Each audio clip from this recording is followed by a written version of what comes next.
ED liquor కేసులో కవిత bail పిటిషన్పై ఇవాళ విచారణ జరగనుంది. ఢిల్లీ రౌస్ అవెన్యూ కోర్టులో వాదనలు జరగనున్నాయి. నిన్న కూడా బెయిల్ పిటిషన్పై వాదనలు జరిగాయి.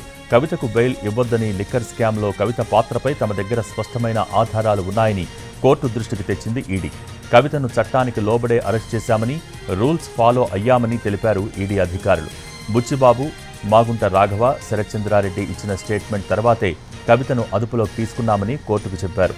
కొత్త లిక్కర్ పాలసీలో మద్యం వ్యాపారులకు లాభం కలిగేలా నిబంధనలు చేర్చారని వాదించిన ఈడీ, లిక్కర్ స్కామ్లో కవితకు అరుణ్ పిళ్ళై బినామీగా వ్యవహరించారని కోర్టుకు తెలిపింది ఈడీ. ఇండో స్పిరిట్లోనూ కవిత 32.5% వాటా కలిగి ఉన్నారని ఈడీ వాదించింది.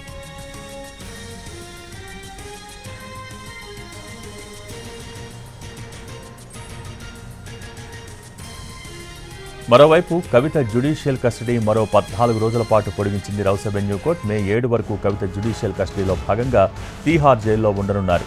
ఢిల్లీ లిక్కర్ కేసులో మార్చి 15న ఈడీ, ఏప్రిల్ 11న సీబీఐ కవితను అరెస్ట్ చేశాయి. దీంతో ఆమె తీహార్ జైల్లో ఉన్నారు.